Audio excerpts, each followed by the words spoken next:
So your dad found work right away. Um, what about your mom? And you were talking about saving up for a car and a house. Well, of course, I remember my dad's carpentry wages were 60 cents an hour, if you can believe it. This is 1951. But, of course, the cost of living was much less. And to assist in kind of fulfilling their dreams of owning a car and owning a home, my mother sought work, and she was able to find work as a dishwasher at the old English fish and chip shop on Jasper Avenue and 104th Street. It moved years and years later to around where the Eaton Center is today, but that's where my mother worked at night, washing dishes for a few months, as I recall, but it really was too tough on her and the rest of the family. My young sister Lucy, of course, was only a year and a half or 2 years old at the time, and needed her mother around a lot more. So my mom found employment cleaning offices for a real estate agent in Jasper Place, Weber Brothers Real Estate, and a heavy equipment office on Jasper Avenue across from the General Hospital called Pardee Equipment. And I would go with her to those places to help clean. I never went to help wash the dishes, but I helped her clean offices, and I recall she was always treated with respect by the people. Nobody looked down on her because she was cleaning offices. Nobody looked down on her because she spoke very little English, and what little she did speak was with a heavy Dutch accent, but she was able to get her out. She did a good job, and she was always pleasant and smiling, and I was quite proud of working with her, and then coming home and sharing a hot chocolate or a cup of tea with her late at night, and of course a Dutch pastry.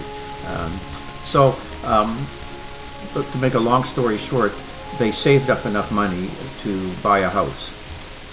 In the interim, we had moved to yet another house on 58th Street and 119th Avenue on a month-to-month basis, because the other house that they had their eye on wasn't ready yet. During that time, so again, a stressful period for my father. Buying his first house, he'd already bought a 1937 black four-door Ford automobile. Well, guess what happened to the poor guy? Another kidney stone attack. And he wanted me to come along with him to the hospital. He drove, but my mother and Robert and Lucy had to stay behind. So he said to me, if I can't drive anymore, you'll have to drive. Well, I had never driven a car before in my life. And this was, I was 11 by then.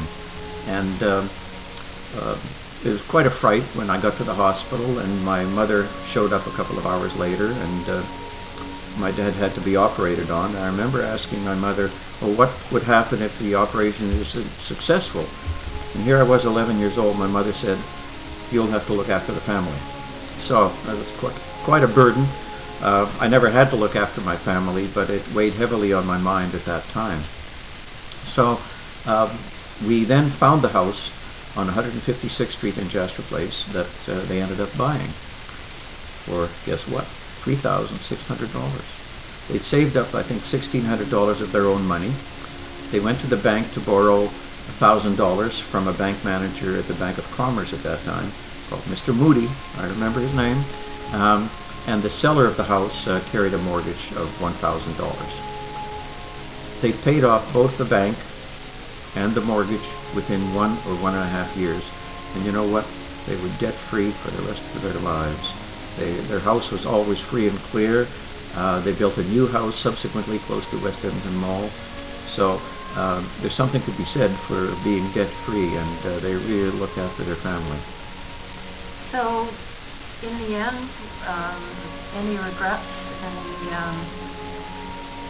any sense of loneliness that they maybe made the wrong decision? Well, it's an easy answer now, looking back, 58 or 60 years. But at the time, I didn't have any personal regrets, and my parents went out of their way frequently to say they had absolutely no regrets.